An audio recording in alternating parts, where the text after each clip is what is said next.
En juillet, retrouvez chaque soir le journal télévisé avec Élise Blaise, Olivier Frère-Jacques et Thibaut Bastide.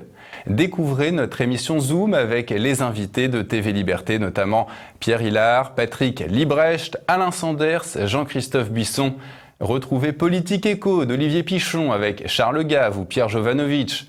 Prenez le temps de découvrir Passé-Présent avec Philippe Conrad, La Petite Histoire avec Christopher Lannes, Perles de culture avec Anne Brassier, ou encore l'émission de débat Tête à Clash, immédiat avec Jean-Yves Le Gallou et Hervé Grandchamp, et la semaine de campagnole de Christian Combaz. TV Liberté est avec vous tout l'été. Foncez sur tvliberté.com.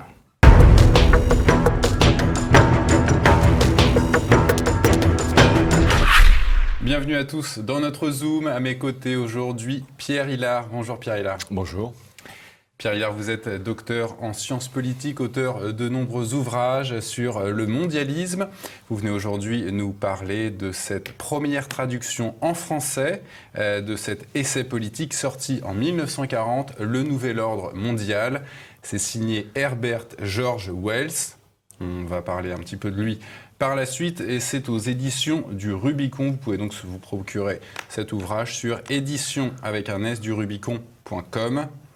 Avec une préface. Avec une préface, on va en parler dans un instant. Avant ça, Pierre Hilard, on va parler donc de l'objet de ce livre. Pierre Hilard, en 2009, le président Sarkozy avait affirmé dans un discours que personne ne pourra s'opposer au nouvel ordre mondial. Est-ce que vous pouvez nous définir ce concept et revenir sur ses origines ? Le nouvel ordre mondial, c'est un concept qui consiste à unifier la planète en fonction d'un régime politique unique, avec un système collectiviste et une humanité déracinée, et une spiritualité unique pour régenter le genre humain. Alors l'expression nouvel ordre mondial qu'utilise H.G. Wells dans son livre de 1940, c'est vraiment le titre d'origine, New World Order, qu'il utilisait déjà en 1914 dans un ouvrage intitulé La destruction libératrice. En 1914, donc, il explique qu'il y a une guerre terrible qui ravage l'humanité et les survivants décident, les États décident de mettre leurs forces en commun pour mettre en place la République universelle, la République mondiale. Et donc c'est là où se mettent en place à la fois une monnaie unique, une République unifiée et un nouvel ordre mondial, ces trois éléments. Et H.G. Wells n'a fait que reprendre et améliorer, si je puis dire, le nouvel ordre mondial dans son livre de 1940, où il a 74 ans à cette époque. Et dans cette histoire, il essaye de montrer les éléments pour parfaire ce nouvel ordre mondial. Et pourquoi ce livre est passionnant ? D'abord, il apporte les éléments. Et ensuite, il explique... Mais ça va être l'objet de ma question tout de suite, Pierre Hilard, parce que je voulais tout de suite qu'on fixe un petit peu la définition de ce concept de nouvel ordre mondial. Si vous êtes ici, c'est parce que justement vous l'avez préfacé. Pourquoi avoir accepté ce travail ? Eh bien, d'abord, on me l'a gentiment proposé, et je sais toujours la violence. Et ensuite, blague à part, parce que le sujet est passionnant. Et c'est là où je reprends ce que j'allais donc vous dire. Pourquoi je l'ai fait ? Parce que, outre les éléments pour favoriser ce nouvel ordre mondial, il explique que pour parfaire cette unité mondiale, il faut s'entendre avec le monde russe. Et le monde russe, c'est le monde soviétique. Et donc, il veut établir un monde collectiviste et il porte au nu la révolution de 1917. Mais il s'oppose à Staline qui a dévié ce régime collectiviste. Et pourquoi ? Parce que, comment il s'appelle ? Staline voulait une république soviétique, mais uniquement au niveau du pays, il ne voulait pas l'étendre. Universellement. Voilà. Chose que voulait faire Trotsky, qui voulait lui établir une sorte de révolution mondiale, certains diraient messianique, et chose que Staline refusait. Et donc, il montre l'opposition entre finalement deux mondialismes. Le mondialisme à la stalinienne, mondialisme national, si je puis dire, et le mondialisme anglo-saxon, Rothschild, et ces deux mondes s'opposent. Et les mots MAUX qu'il dénonce à cette époque sont les mêmes que ceux qui opposent le monde anglo-saxon d'aujourd'hui face à la Russie de Poutine avec les Loubavitch. Pareil. Alors, cher Pierre Hilard, avant d'aller un peu plus loin, j'aimerais que vous nous disiez un mot sur l'auteur de cet ouvrage, Herbert George Wells, qui est le père, ni plus ni moins, de la science-fiction. Oui. Il est, je vous précède, l'auteur notamment de L'Homme Invisible, L'île du Docteur Moreau. La guerre des mondes. Alors, c'est un homme qui est né, pour se situer dans le temps, 1866-1946. d'origine sociale modeste, et il faut toujours comprendre la tournure d'esprit pour comprendre ensuite les conséquences. Mère protestante et père libre penseur, c'est-à-dire refus des dogmes. Et c'est pour cette raison que, marqué par ses origines, il va parfaitement s'entendre avec un professeur de biologie du 19e siècle qui s'appelait Thomas Huxley, darwinien, eugéniste, et qui aura 2 petits-fils, Aldous Huxley, l'auteur du Meilleur des mondes, et Julian Huxley, eugéniste aussi. Ils ont le même CV, ce côté-là, il y a des traditions qui perdurent, qui va être donc Julian Huxley à la tête de l'UNESCO en tant que premier président, et aussi va favoriser la création du WWF pour la protection de la nature, la faune et la flore, chose bonne à la base, mais en fait c'est toujours un moyen pour favoriser la nature, la déesse mère Gaïa. Et pour vous montrer ces liens philosophiques et intellectuels, Julian Huxley va être à l'origine de la création du mot transhumanisme, officiellement qui est apparu en 1957 dans son livre New Bottles for New Wine. Et si on va, donc 1957, transhumanisme qui est donc l'amélioration, mais par des méthodes techniques, scientifiques, transformer l'homme et améliorer ses capacités intellectuelles et physiques.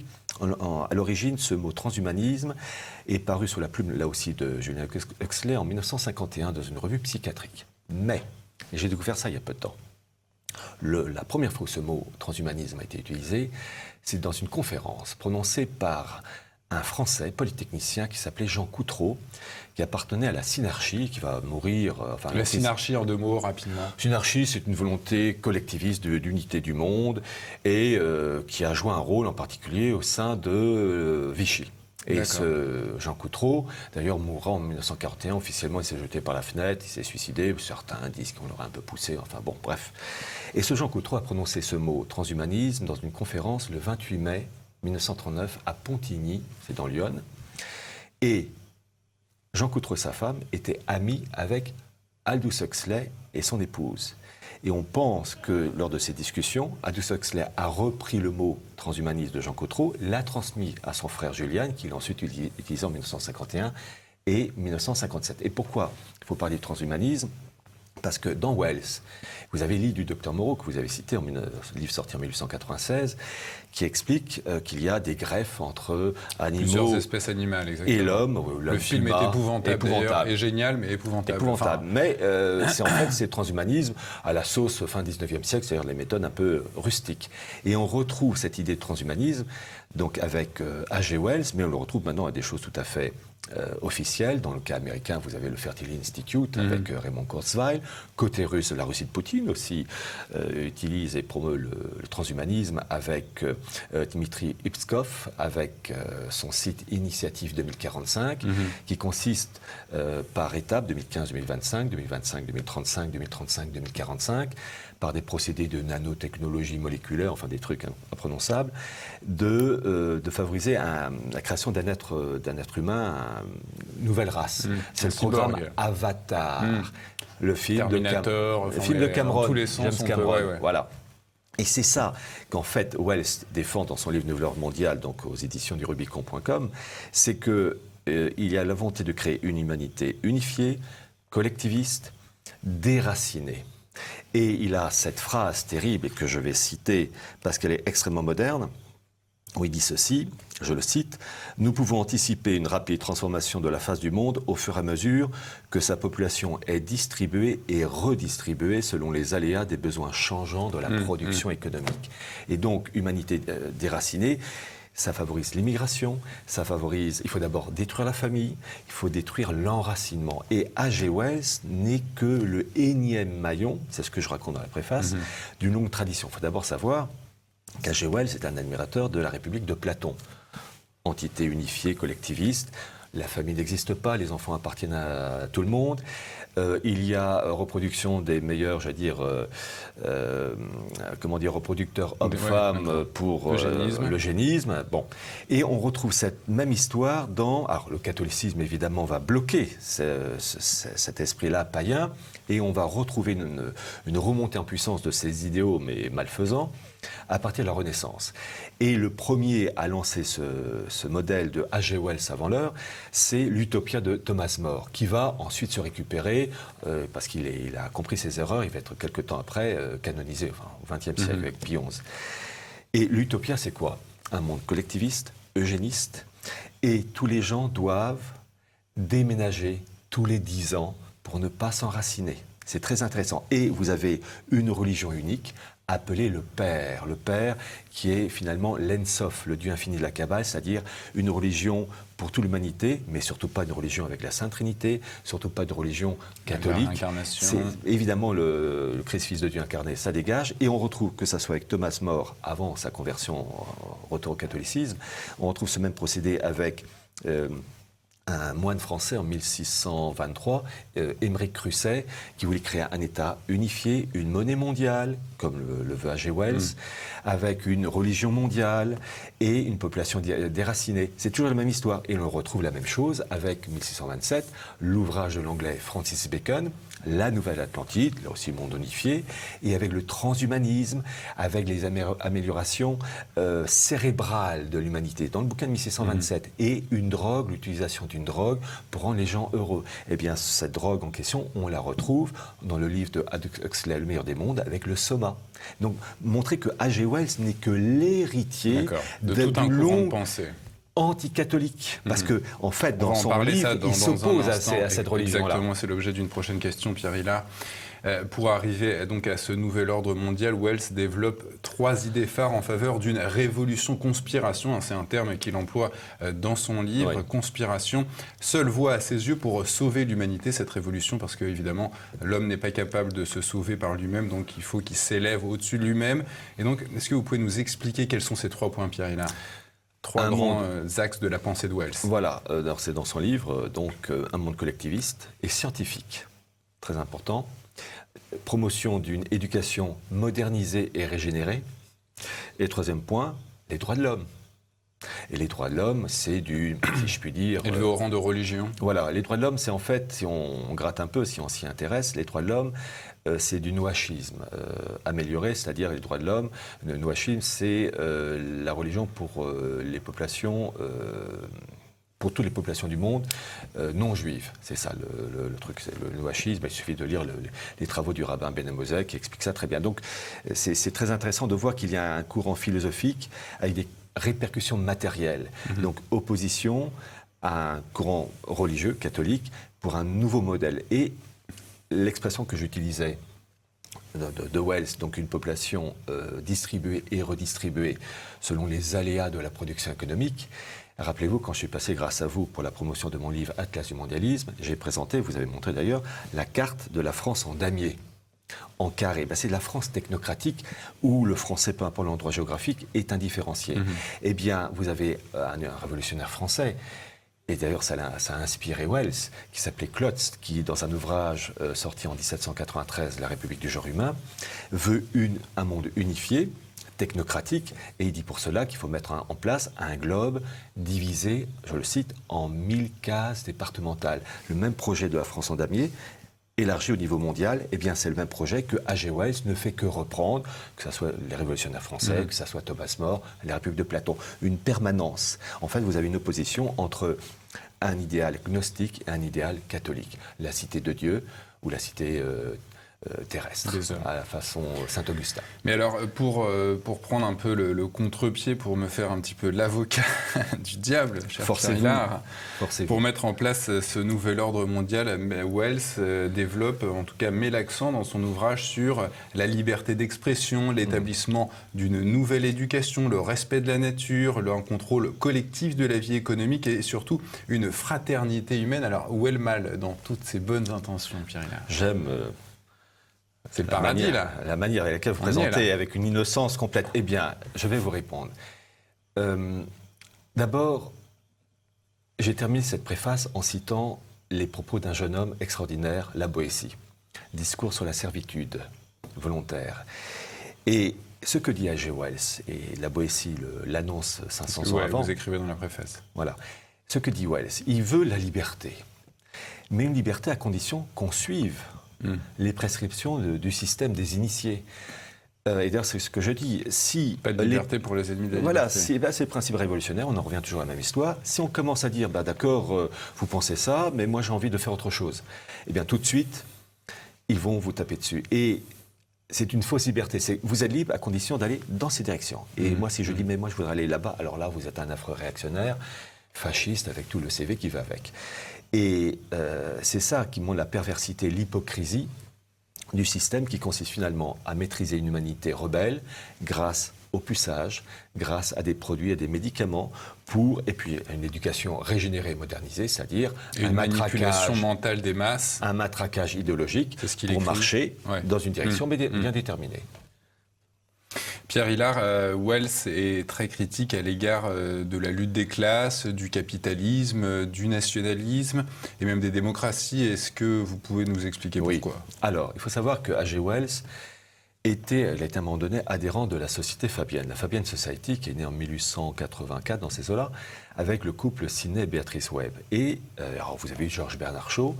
Et il faut savoir que la Société Fabienne est très puissante puisqu'elle est à l'origine de la création de la London School of Economics en 1895 et du Parti travailliste anglais, Labour, en 1900. Donc c'est très puissant.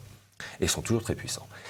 L'objectif de la Société Fabienne, c'est de favoriser la synthèse du communisme, du socialisme et du capitalisme, mais d'une manière progressive, dans un monde collectiviste, avec une humanité déracinée, mélangée, métissée. H.G. Wells a été membre de 1903 à 1908, membre de la Société Fabienne. Et cet esprit de fusion des deux systèmes, on le retrouve dans le premier logo de la Société Fabienne. Et d'ailleurs, c'est dans le livre, donc, je ne sais pas si la caméra, si c'est la bonne caméra, c'est ça. Loup qui porte c'est un loup qui porte un agneau mort. Une peau de mouton. Ah oui, d'accord. Peau de mouton. Okay. Mais pour des raisons, donc on voit un loup. En fait, c'est un programme sournois, mais avec une peau de mouton. Et pour des raisons d'ordre finalement d'habileté, ils vont dire on change de logo. Et depuis, c'est une tortue. Mais le projet de la Société Fabienne, c'est d'aller de manière progressive, prudente. Et chose très intéressante, et je rebondis finalement et je profite parce que je devine d'avance que ça allait aller dans ces directions. On retrouve cet esprit de Wells et de la Société Fabienne dans les réunions de Valdaï. Vous savez que Poutine, chaque année, organise une réunion des grands pontes de la politique, de la finance, du journalisme à Valdaï. Eh bien, je citais H.G. Wells tout à l'heure, son livre de 1914, La destruction libératrice. Guerre mondiale, qui aboutit à une république mondiale, tout ça unifié. Donc une guerre, ordo ab chaos, le désordre qui permet de passer à une étape supérieure. Donc destruction libératrice de H.G. Wells 1914. Le slogan de la réunion de Valdaï, présidée par Poutine en octobre 2017, c'est « La destruction créatrice, est-ce qu'un nouvel ordre mondial émergera des conflits actuels ?» C'est l'esprit H.G. Wells, c'est l'esprit de la Société Fabienne. Parfait. Et alors justement, c'est l'objet de ma question, vous m'y poussez, je saute plusieurs questions, Pierre Hillard. L'opposition entre l'Est et l'Ouest, vous la montrez, elle existe encore aujourd'hui entre la Russie et les États-Unis, et pourtant le mondialisme reste l'objectif principal de ces deux formations, russes et états-uniennes. Donc en fait, si tout le monde est d'accord, pourquoi il y a une opposition en fait ? S'il y a une opposition, ils veulent la même chose, mais il y a des chemins différents. Ils veulent tous le mondialisme, mais... Oui, mais il y a deux modèles de mondialisme. Il y a le mondialisme anglo-saxon à la Rothschild, pour faire court. Je rappelle que Rothschild, c'est quand même la revue The Economist, petit détail. Ils veulent le monde anglo-saxon maître de toutes choses, et les miettes pour les autres organisations mondiales. Le monde, donc c'est la vision unilatéraliste. Le monde de Poutine, avec le monde Lubavitch, qui derrière lui, ce monde-là veut une répartition équitable des intérêts de chacun. Et d'ailleurs, c'est ce que dit Poutine en 2014 dans son discours de Valdaï, où il dit qu'il est pour un nouvel ordre mondial, politique, économique et juridique, avec une ONU modernisée et une répartition équitable des intérêts de chacun. Et ça, en face, la faction anglo-saxonne Rothschild refuse cela.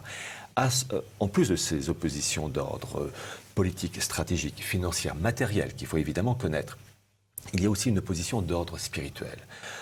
Dans le clan anglo-saxon Rothschild, c'est une vision du mondialisme, on veut y aller tout de suite. Dans le clan Lubavitch, c'est le clan des Hassidim. Et là, je reprends les travaux du spécialiste israélien, Gershom Scholem, qui part du messianisme des Lubavitch, donc ce clan qui soutient Poutine, où le messianisme, c'est une neutralisation du messianisme. C'est-à-dire que le messianisme, oui, mais pas tout de suite. Dans ce sens que l'idéal de la synagogue, parce que c'est le fond de l'histoire, ne peut véritablement se mettre en place qu'en prenant son temps pour les Lubavitch. Alors que dans le clan Rothschild, il faut y aller tout de suite. Donc, il y a des oppositions. Il y en a qui veulent préparer le retour du Messie et d'autres qui disent oui, on pourra tout faire, mais après l'arrivée du Messie. Ouais. Mais pas tout de suite. Voilà. Et en fait, d'une certaine manière, le clan Lubavitch, c'est le clan de la société fabienne. C'est-à-dire y aller comme la tortue, progressivement, alors que le clan Rothschild anglo-saxon, c'est plus rapide, beaucoup plus rapide. Donc, vous avez donc opposition d'ordre stratégique, militaire, économique, financière. Au Moyen-Orient, on est la parfaite preuve, mais il y a aussi des oppositions d'ordre spirituel. Et tous ces éléments matériels et spirituels se heurtent. Et c'est ce que déjà H.G. Wells dénonçait en 1940. Et c'est ça qui est frappant, c'est de retrouver qu'on se retrouve dans la même configuration en 2018, entre deux mondes. La finalité, c'est la même, mais avec différentes vitesses et des intérêts qui se heurtent. Justement, Pierre Hillard, pour terminer, on a encore quelques questions. Le nouvel ordre mondial rejette toutes les religions, c'est ce que écrit Wells dans son ouvrage, à l'exception, enfin en tout cas non, il rejette toutes les religions et une plus qu'une autre, le catholicisme. Pourquoi ? Alors, il cite 4 religions, l'islam, le judaïsme, le fondamentalisme américain. Voilà, ouais. Et le catholicisme. Mais il les condamne et il s'arrête à ce niveau-là pour 3 religions. Mais il en reprend une, le catholicisme, qui condamne sur plusieurs paragraphes dans 3 chapitres. Et c'est le catholicisme qui rejette. Pourquoi ? Parce que dans l'esprit de Wells et de ses amis, l'homme est le centre de toute chose, sa propre loi, sa propre référence, etc. Alors que dans le catholicisme, l'homme ne peut s'élever que par la grâce. Et donc il y a un rejet de la part de H.G. Wells et de ses amis, que ce soit Richard de Coudenhove, Kalergi, etc., un rejet de la Sainte Trinité, de l'incarnation. Et donc il faut effacer ce monde-là avec ses répercussions politiques. Et d'ailleurs, ces caractéristiques catholiques avec ces répercussions politiques, on retrouve le même modèle dans le camp opposé. Quand on voit par exemple la République de l'Utopia de Thomas More ou encore Francis Bacon, on voit toujours un modèle de cité anticatholique. Rejet de l'incarnation, rejet de la Sainte Trinité, et ensuite qui se répercute dans la construction d'un monde purement matérialiste, technocratique. Donc en fait, c'est l'opposition de 2 mondes. Et ce principe de l'incarnation de la Sainte Trinité, l'islam ne pose pas de problème dans ce domaine-là, puisque c'est le Dieu unique, et puis Mahomet, c'est un être humain, point barre. Et pareil pour d'autres religions. Donc c'est ça qui est très intéressant de voir que H.G. Wells a compris que dans l'établissement du nouvel ordre mondial, il n'y a qu'une seule religion qui bloque, c'est le catholicisme, avec ses répercussions spirituelles et politiques, et c'est ça qu'il faut détruire. Les autres religions, ils s'en moquent. Oui, je suis contre, mais... Donc on voit quel est l'ennemi principal, oui. Et Vatican II, il est mort en 1946, H.G. Wells, mais Vatican II va ensuite rentrer dans cette voie permettant l'accélération du nouvel ordre mondial. Je rappelle que les papes, je pense en particulier au pape Benoît XVI, dans son encyclique de 2009, appelait à la mise en place d'une autorité politique mondiale sous la direction de l'ONU. Eh bien, H.G. Wells, s'il avait vécu, il aurait applaudi dès demain. Wells, Pierre Hillard évoque dans son ouvrage les forces de la souffrance pour desserrer l'emprise des gouvernements. C'est quoi ces forces ? Eh bien, c'est le peuple qui souffre, etc. Mais c'est finalement le principe, les ouvriers, le monde prolétariat, pour faire court. C'est le principe de Talleyrand, Charles-Maurice de Talleyrand, qui avait une formule pour ça, agiter le peuple avant de s'en servir. Eh bien, H.G. Wells, c'est la même mentalité. Se servir des souffrances légitimes du peuple pour en fait l'utiliser au service d'une cause supérieure que le peuple ignore complètement. C'est la révolution de 1789. 1789 ou de 1917, où le peuple russe a été utilisé et matraqué par la suite. Et donc on voit le mépris, parce que c'est ça qui est frappant quand on lit le livre d'H.G. Wells, c'est finalement le mépris à l'égard du genre humain, une population distribuée, redistribuée en fonction des aléas de la production économique. C'est vraiment voir l'être humain comme un jouet, comme un pur produit. Mais est-ce qu'ils n'ont pas tort, puisque c'est ma dernière question, Pierre Hillard, c'est vous d'ailleurs qui l'écrivez, le genre humain accepte facilement d'être soumis tant que son petit monde et ses petits petites habitudes ne sont pas remis en question?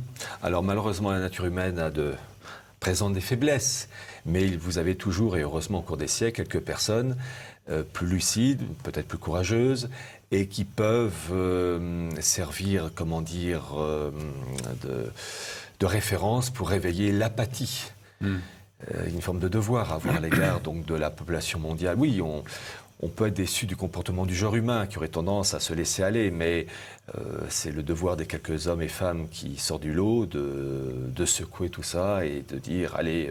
Rappeler aux hommes que l'homme ne doit pas être à la mesure de lui-même, enfin en tout cas qu'il doit rester à sa place.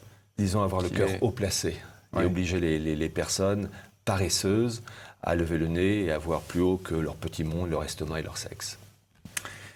Pierre Hilard, je rappelle le titre de cet ouvrage que vous avez préfacé, c'est Le Nouvel Ordre Mondial de Herbert George Wells. Si vous voulez le retrouver, c'est sur leséditionsdurubicon.com. Et il ne me reste plus qu'à vous dire au revoir et merci Pierre Hilard. Merci bien.